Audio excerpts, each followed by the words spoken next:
What's going on, everybody?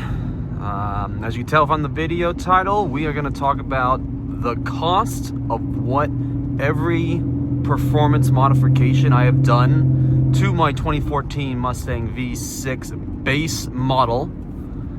And I just want to give you guys kind of a realistic look at like what you can expect to be kind of paying if you decide to modify your Mustang. The install prices do vary based on where you're located.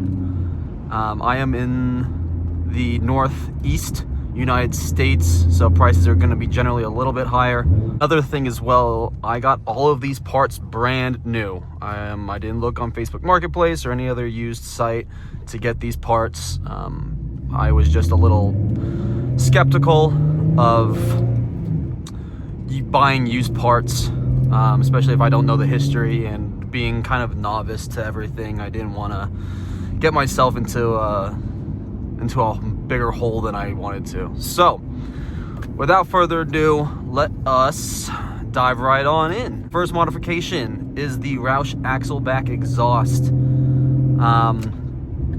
For that, I again bought straight from Roush, and that was $689.99. Whether or not this was worth it, it most certainly was. I love the sound of the car. A lot of people do too. It does need to be paired with a couple other things, otherwise it sounds a little raspy.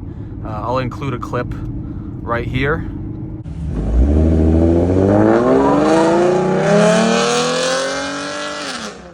Again, totally worth the price. If you can find used, it would definitely be cheaper than $689. But again, I just wanted it brand new, straight from Roush themselves. So moving on is the Roush cold air intake. I got that for $389.99. Again, straight from the Roush website. Whether it was worth it or not, honestly, I don't think so. I don't think a cold air intake is genuinely worth it. The amount of gains that you're going to get from a cold air intake are very minimal. Even paired with a tune, it really depends on the cold air intake. But for these cars, not so much. All you do is get it for the nice swooshing sound you hear as you accelerate. So would I get it again? No. And I genuinely don't think it makes that big of a difference for the exhaust sound for this particular car. Next mod was the BBK Shorty Headers, and I got that for $449.99 off of American Muscle. And the install for these was $500 from a local shop in the New England area. I didn't have a lift or really the right tools to do it by myself, nor the time, honestly, to do it by myself. So I just had a local shop do it, and they were able to get it done in a day, which was great. Regarding whether or not this mod was worth it, 110%. As I was talking about with the Roush Axle back exhaust, pairing that with the Shorty Headers is a game changer. It cleans up the rasp. It gives it a little bit of a deeper sound. As you can hear right there, I mean, probably one of my second favorite mod. I think the first one was, we'll get to that one, but I think the second favorite mod was definitely the Shorty Headers. Love them, absolutely love them. Next mod on the car is a one-piece aluminum drive shaft. For the 11 to 14 models, it's a very weak two-piece drive shaft.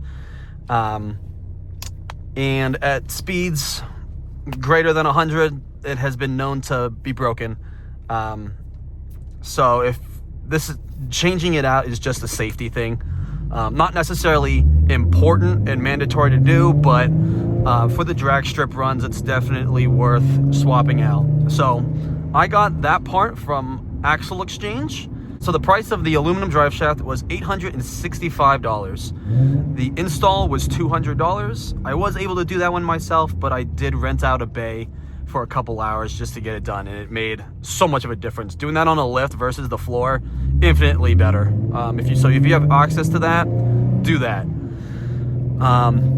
As for whether it was worth it or not, like I said, for drag strip runs, it's worth it. You know, I'm clocking at 105 miles per hour.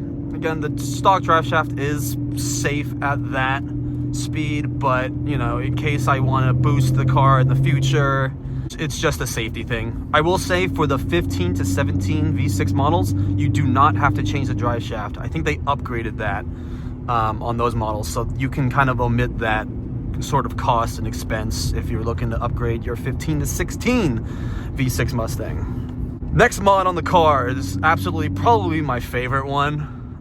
Is the 373 rear differential gears, and I got that from Late Model Restoration. They have it for the cheapest there, and honestly, like I said, my favorite mod of the car.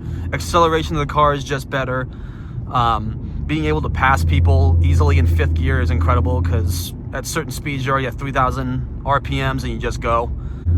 I talked about the gas mileage of these gears and the mods with this car in a separate video. That one is shown up here. And spoiler alert, it is about 25 miles per gallon on highway, cruising about 70, 80 miles per hour. So not too bad. Right, lead foot syndrome is a real thing, so that kind of defeats the mile per gallon thing. I think right now, yeah, I'm rocking 16.9, and that's kind of a mixture of back roads and highway and lead foot syndrome. But overall, excellent performance modification, especially from the stock base model 273 gears. Those are abysmal. Get rid of those. The Pony package, I think performance package, has 331s. Those are obviously a step up from the 273s, but not as good as, say, the 373s, which I think is a perfect balance between, performance and miles per gallon kind of deal. Some people go 410s for drag strip runs, which is obviously better than the 373s, but considering this is still a daily, I wanted more control over the fuel economy. We'll never look back. I think any Mustang I get in the future will have to have the 373 gear ratio. That's just a much at the point. But anyway, for the cost of it, I got them, again, from LMR for $329.36. Regarding the install, I got quoted at $700, but it ended up being $900, which is a little unfortunate, and I'm not too sure how good of a job that shop really did. But again, get your quotes. It's going to vary based on your geographic location. Would I get them installed again? Absolutely, 100%. There's no way in hell I wouldn't. So you can just expect that. Last mod for the car is, of course, the MPT 93 PRX Tune plus the tuner itself, and that ran me $670.81. Oh, what can I say? I mean, MPT is the best tuner for these cars. I have a couple different videos talking about MPT and their customer service and overall just general performance of the car, and all those videos can be found on my channel. Excellent modification. Even if you add no mods on the car, just getting the car tuned increases the throttle response. Just even more power, even out of a base car. It's just infinitely worth to get the car tuned, especially by MPT. Overall, for all of the mods, installs, and everything, the total cost came out to be $4,995.14, which kind of surprised me. I thought it was gonna be higher. I was a little afraid tallying up the numbers, to be honest, but it was worth it. Overall, I think this is a $5,000 investment that I am super thrilled about. People love the sound of the car. I love the sound of the car. The performance of the car is excellent. What are you doing, boss? Thank you. Yeah, I mean, no complaints for $5,000. The car runs a 0 to 60 in 4.5 seconds and a quarter mile time of 13.2 seconds. It's faster than a stock C5 Corvette. This is not a slow pony anymore. It catches people off guard when you say it's a 6 with all the performance modifications and the sound. So overall, very pleased, and again, $5,000 worth it. Well spent. So thank you all for tuning in. I hope this was kind of informative for you and kind of helped you decide whether or not you want to mod your car and kind of what price range you're expecting that everything's going to cost. So if you enjoyed, hit that like button, and if you continue to like the content that I'm putting out, consider subscribing. We're at 133 subs at the moment of recording this. End of the year goal kind of just keeps changing. I put 135, but you know, I think we're gonna beat that. So let's just keep on growing. So again, thank you so much, and until next time, deuces.